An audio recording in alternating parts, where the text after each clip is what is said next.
Good afternoon everyone and welcome to the latest in our series of Humanities and Social Sciences Virtually Their Days here at sunny Oxford Brookes University. My name's Joe, I'll be presenting today and I'm joined here by three of our esteemed academics and one of our esteemed students. And today the focus is on the Department of Social Sciences. This is under the Faculty of Humanities and Social Sciences and it comprises Anthropology, Geography, International Relations, Politics and Sociology. I'm going to get the guests here to introduce themselves very shortly, but please bear in mind the focus today is on you and you have your chance to ask questions and get these academics and this student to answer. It could be anything about the course or anything about student life at Oxford Brookes University. You can do that by entering your questions on the chat function to the right of this screen, so please enter those in. If you have any admissions related questions, the admissions chat is in a different stream, so please direct those to the admissions team, and that's open until 1:30. But we're here for the next half an hour to ask your questions, so please get them flooding in. We're going to start with my guests introducing themselves, starting on the far side. Hello, my name's Dr. Wes Fraser and I'm lecturer in physical geography. And I'm Dr. Matt Hurley and I'm a lecturer in sociology. I'm Dr. Rico Isaacs. I'm a senior lecturer in international studies, which is across politics and international relations. And I'm Taz. I'm a second year student of anthropology. Perfect. We're going to start over at the far side with geography. Wes, can you tell us what makes your geography course at Oxford Brookes distinctive from other ones? Well, I think one of the key selling points for our degree is that we encourage our students to be researchers, not just students. We really sort of get our students to engage in current research that we as academics are conducting for ourselves within the department, and we like to incorporate students as much as possible into those projects, doing a bit of field work, working in the lab, and so on. And all that work sort of pulls together. It gives a real sort of research ethos to geography. Excellent. You mentioned some of the forms of assessment there and the typical day-to-day life that a geography student might experience. Could you expand on some of those, please? Okay, so fieldwork as a geographer is quite key. We have a lot of local geography in the first year to get people warmed up, used to the Oxford region. In the second year we then go on some sort of international fieldwork. The location varies from year to year. Within that the assessment is quite mixed, lots of coursework, either individual coursework, group work, and there's a mix between coursework and exams spread throughout the modules. Excellent. And we're going to move on to sociology, Matt. Okay. Same question again. What makes your course distinctive at Oxford Brookes from any others? Okay, so one of the key things about sociology at Oxford Brookes is it's dual honours. So you can combine sociology with another subject of your choosing. So that builds in a kind of level of flexibility and choice right from the very beginning of the course. And then obviously that flexibility and diversity and variation is worked throughout the programme. So throughout your first, second and third year in terms of optional modules and compulsory modules and the combination between the two. Excellent. Talk to us about the day-to-day life of a student studying sociology. Okay. How does that change and what flexibility do they have to choose their own specific options as they go through? Okay, so when you begin your course at Oxford Brookes at level 4, which is year 1, there will be compulsory modules within sociology. So in our first year, that's a course called Understanding Society. So that's Understanding Society 1, which is around differences and divisions, and Understanding Society 2, which is transformations. And within that, we cover a wide range of kind of social affairs and social issues relating to inequality, exclusion, gender, race, ethnicity, health and illness. And then in the second semester in transformations, it's a lot more around kind of social theory, so classical social theory on Marx, Durkheim and Weber. So those are the kind of key areas within your first year that you would study as a sociology student. And then obviously there would be optional modules that you could choose that complement particular areas within that course or that kind of align with your own personal choices and preferences. Excellent. Do students have to do a dissertation as part of your course? Yes, our students in sociology do take a dissertation. And one of the things I should have mentioned in terms of flexibility is that you can, because we're a dual honours course, you can major or minor in either one of your subject choices. So you can major in sociology, for example. And as part of that, you will do a dissertation in sociology. And that shouldn't be seen as a kind of scary event at the end of your third year. It's something that we build you up towards. Okay, so in the second year, the compulsory modules are all around research methods and how to go about conducting social research. And a lot of our students really enjoy the opportunity to go out there and do an extended piece of detailed research on a social issue that they choose. Okay, excellent. Hopping over then to RICO, Politics and International Relations. The same question again. What makes your course distinctive? I think it's really the research expertise of many of my colleagues within our subject areas, politics and international relations, and in particular how we offer in the final year, in year 3, level 6 modules, we offer sort of research-led modules in the sense that all of the modules that we offer in the final year are based around the research expertise of staff. And that includes some particular areas which I don't think that you can study in many other universities across the country. So take myself, for example, I am a specialist in Central Asian politics, the Kazakhstan, Uzbekistan and so on. Very few other universities across the country offer these kind of specialisms. Similarly with South African politics, my colleague Dr. Stephen Hurt also offers that. And also areas like Latin America, Russian politics. So I think we offer a particular sort of research expertise, which then comes across in the actual, in the teaching. Excellent. Obviously, politics and international relations, two subjects that are ever changing. Yeah. If a student is thinking of coming to study and they're worried about how to prepare to start a politics and international relations degree, what advice would you give to them? Well, the first thing would be to keep up to date with current events and current affairs, which is not difficult at the moment given the ongoing election in the UK. So keep up to date with current affairs and what's going on would be the first thing. Also, I guess in preparation for the first year modules that you take in Politics and IR, which is Introduction to Politics, Introduction to International Relations, Contemporary Issues in World Politics and Politics in Comparative Perspective, we have a series of sort of textbooks that we use for those modules. So it might be worth sort of looking online where we have the information of what textbooks they are, perhaps getting them, starting to do some reading before you come. And also just having a sort of open critical mind, being ready to sort of prepare yourself to study. Excellent. And on to Taz, our anthropology student. Yes. Can you tell us briefly why you chose to study anthropology at university? I was really interested in a lot of different subjects, and I found that anthropology allowed me to kind of indulge in a lot of those different areas I was interested in, like culture and religion and philosophy, and it kind of combines all of them together. And I chose Oxford Brookes because being in Oxford studying anthropology is, I think, the best place to do it, because we have like the Ashmolean Museum, the Pitt Rivers Museum, the Bodleian Library, things like that have great anthropology resources. So you can be studying and step out your door and go and actually see the tools that you're studying about, the stone tools and stuff like that. So it was like the best place to study anthropology. Excellent. We've received a question which is directed at you. Can you describe a typical weekly timetable for a student such as yourself studying anthropology? Okay, we do about 12 hours of like scheduled lecture or seminar time. It's normally like a 2-hour lecture and then an hour seminar. And the seminar in first year, because your classes are quite big, seminars are split up into smaller groups and you have like more discussions based on the lectures.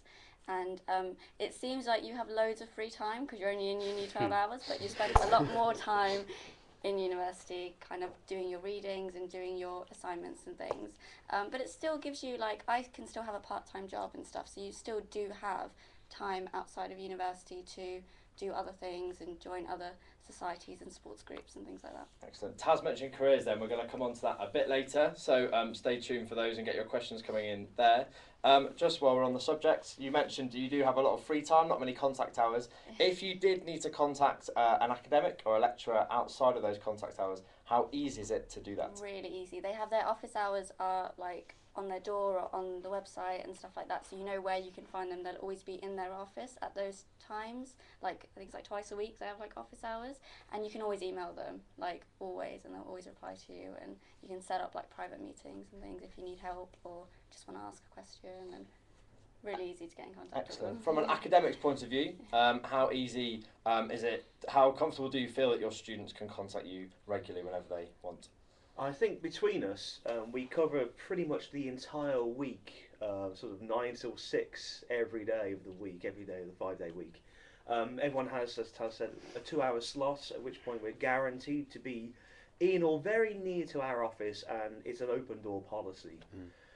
You can come to us with pretty much any question that you could possibly think of, and we will do our best to help you, or at least guide you in the right direction to go and get the right help. Yeah. And most of the time we can probably address these questions ourselves, but sometimes might need to relate to student services or maybe one of the support coordinators. But on the whole, we actively do our best to help as much as possible. Yeah. And I think it's also worth noting out that every student, when you join Oxford Brookes, you'll be given a kind of dedicated academic advisor. So that's a member of staff that you will have across the 3 years that you're with us, that you can go and speak to that particular dedicated member of staff about anything to do with your academic programme or your general kind of well-being within university. So. Excellent. We've had a couple of questions for Taz. They're slightly related. They're the same kind of thing asked in a bit of a different way. The first one is, will I need to get a part-time job while studying? And how easy is it to cope with full-time and working? And the other one is there time to have a decent social life outside of studying? So how have you dealt with those two issues? About the part-time job, if you don't need to work, like if your student loan is enough and you're happy with that, or your parents are helping you out, then you don't have to. There's I know plenty of people who don't work and they manage at university, but I do. I like working. I like having my own little income to help me with my social life, so I can afford to kind of go for dinner and all these other things. It's nice to not worry about money and not always be broke. So that's why I have a part-time job. And being in Oxford, because they're so used to everyone being students, all the jobs are they fit for students. They'll always be part-time, temporary. They know you're going to go home Christmas, Easter, summer, stuff like that. So employers are quite, they fit their timetable around your uni timetable, I find. So yeah, that's what was the other In question? terms of social life? Oh yeah, there's always time to have a social life. And actually I know in Anthropology we have an Anthropology Society which will plan really good socials, either if it's going watching films or going to the pub, or what else do? We have lecturers, other speakers from other universities come and talk to us, or going to the Pitt Rivers Museum together, or going to Charles Darwin's house. We do social things, and they plan it when they know we don't have too many deadlines and exams and stuff going on. So they help you make time for social life as well. Okay. I know when I became a student, one of my struggles was time management, because obviously school is a very uniform time of your life and there's times for everything. At university you suddenly have all this free time and you're away from maybe your parents that can be a bit stricter. So what policies did you have to teach yourself how to time manage effectively?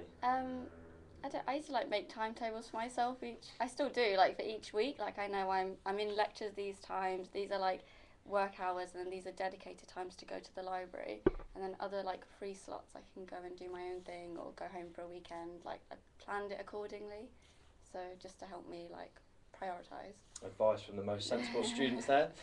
Back to sociology, we've received a question. Is it better to have a sociology A-level?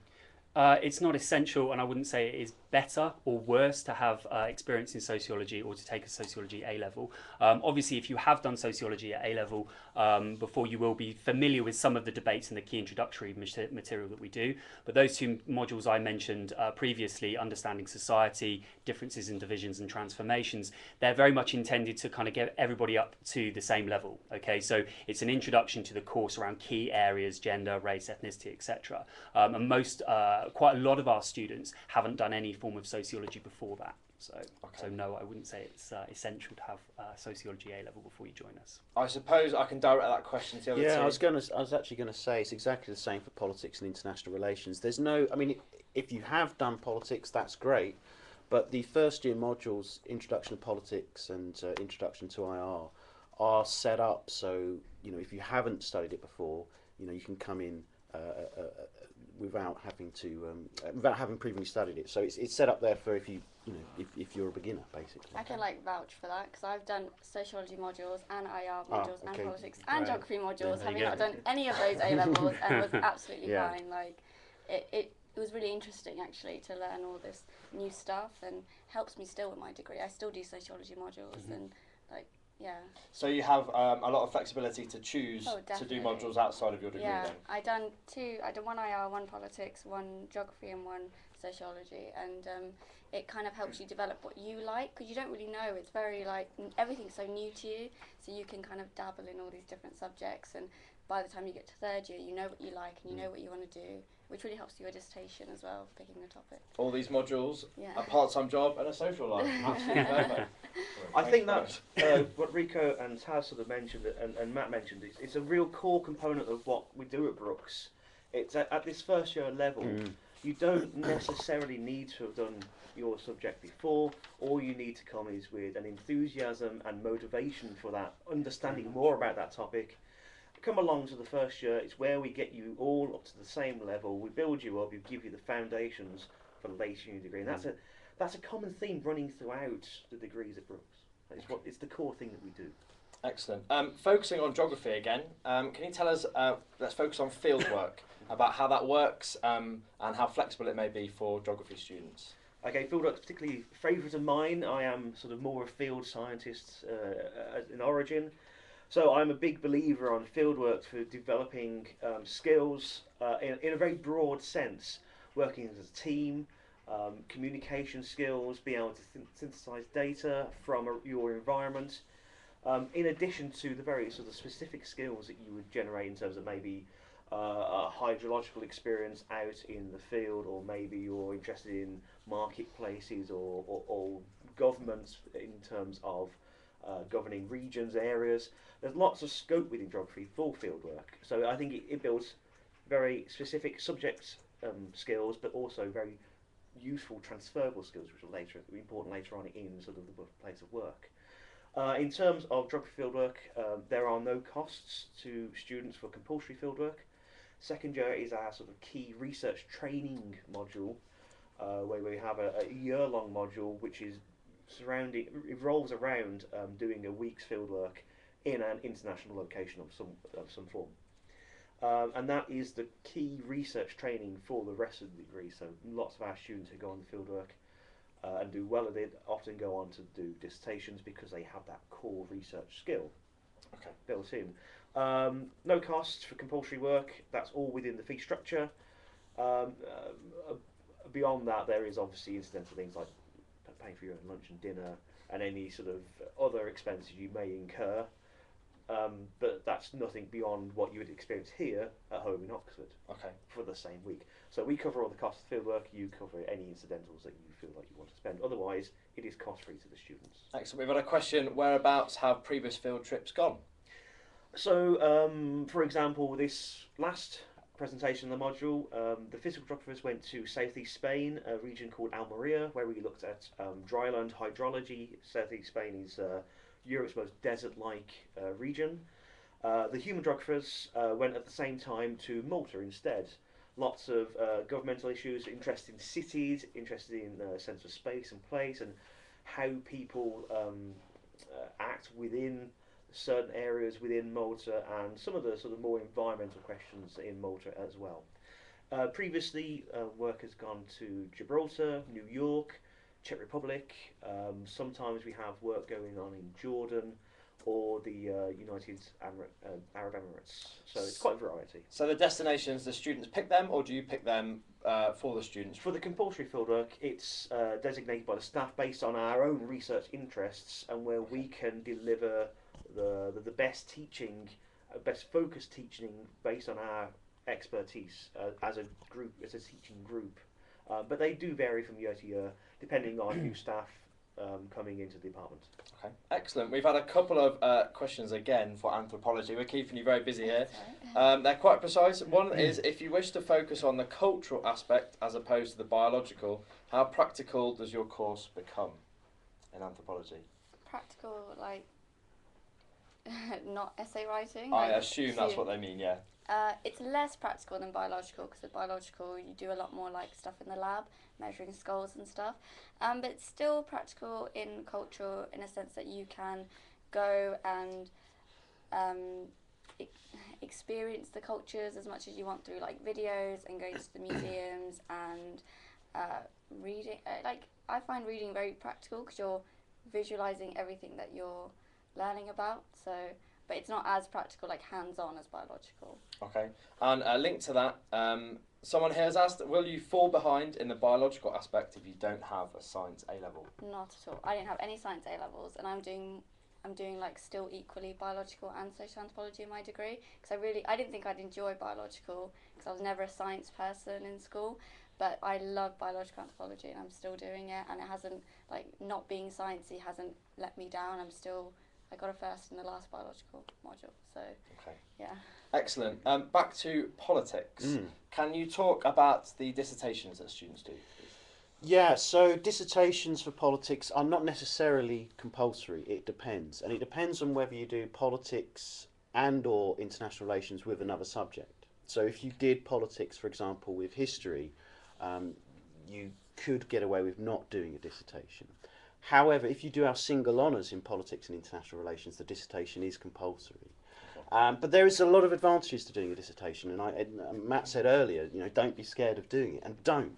And a dissertation gives you the chance to kind of get down and dirty with a piece of research that you're really passionate about. You can go off and learn all these kind of independent research skills that would have been set up in the second year. I mean, Wes was talking about research methods in geography, but both in sociology and politics and IR in the second year it's set up so students learn all the kind of research skills for the dissertation. And a dissertation is fun, full stop. It is fun to go off and do research, something that you're passionate about and interested in. So I always, and also when it comes to getting a job afterwards, when you're in an interview situation, the employer's going to want to know, what did you do your dissertation in? I'm delighted you said that, because we're going to move the conversation on to there you go. careers. Seamless. It's almost like this was planned. Perfect. So we might as well stick with politics then, and then I'll ask along the line.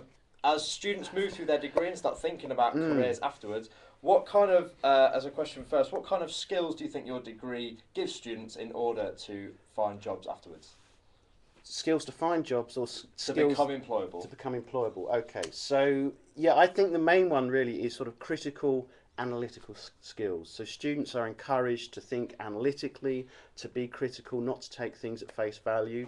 On top of that, the research skills side of it is really important. Both learning sort of qualitative and quantitative research skills definitely helps in terms of employability.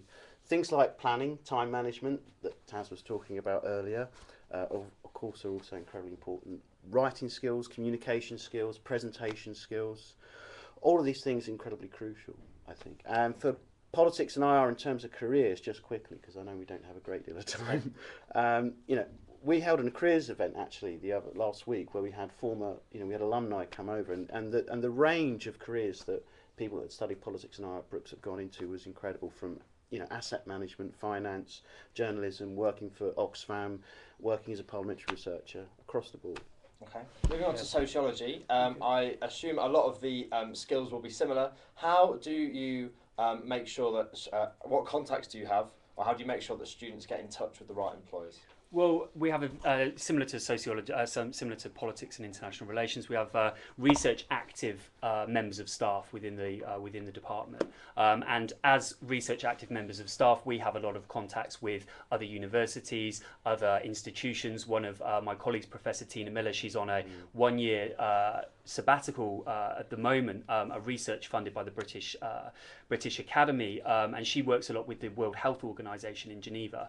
So as members of staff, we have particular links, but also through students' engagement with their material, their course structures, they become aware of the types of contacts that they need to start to be making as their kind of degree progresses. But we also have a very good comprehensive and dedicated careers service at Brookes that you can draw upon across, and that goes across the subjects for careers advice, interview techniques, etc. So there's a lot of help and support in terms of getting your career off the ground once you finish your degree. Perfect. And just before I move on, it's worth saying that careers service is remarkably good. It's available for your time as a student and then for 3 more years after you graduate, completely free and unlimited. Even if you stay in Oxford or move away, it's available in person or online. So please do bear that in mind. It's a really big factor, especially for graduates.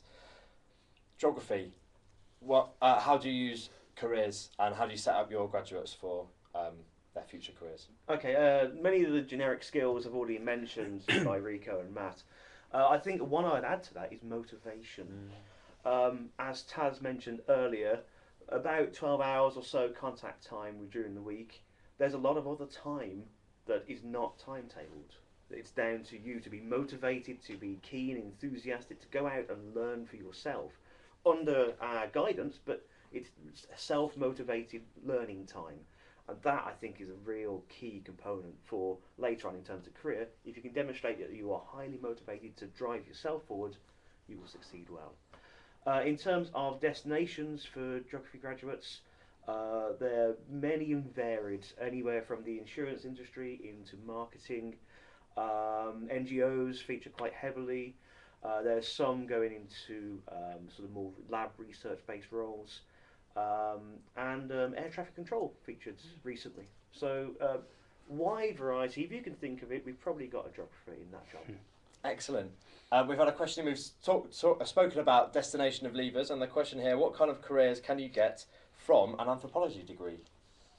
There's a huge range. I know a lot of people go into kind of human rights activism or research and development, or they stay on at university and get their master's and PhD. I think that's quite a popular one. And it's also worth saying, if you're a former student of Oxford Brookes, then if you continue at Brookes to do a master's, it's a 10% discount on your fees. Just a little thing to think about that might sway that decision. Excellent. We've spoken dissertations, we've spoken careers.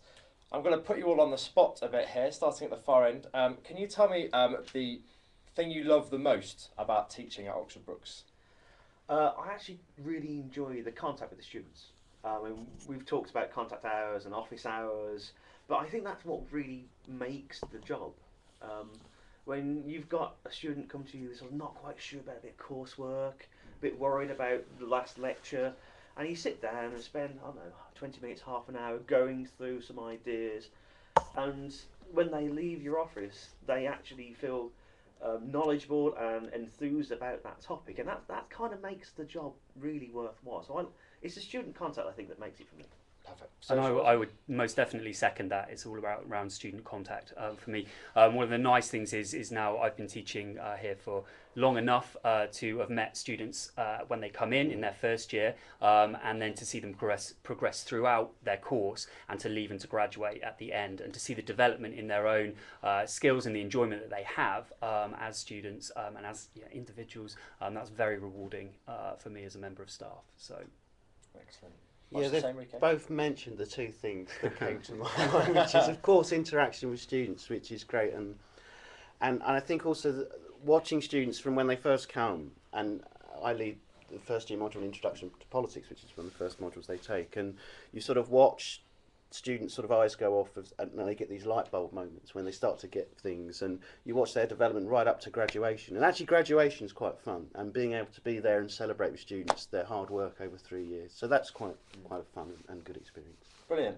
Taz, from your perspective, what's been the best thing in the last almost 2 years of being a student at Oxford Brookes?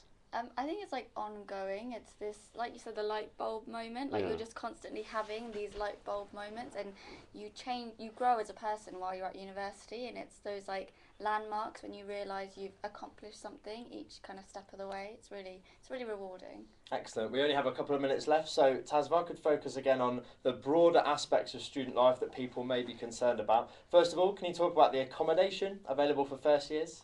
There's a lot of different accommodations all around the different campuses we have. So if you're doing social sciences, most of your lectures are going to be on this Gypsy Lane campus, Headington campus, and there are like quite a few accommodations around it, and it's worth looking at those so you're close to your lectures, you don't have to travel too far. I think that's like a good piece of advice for it.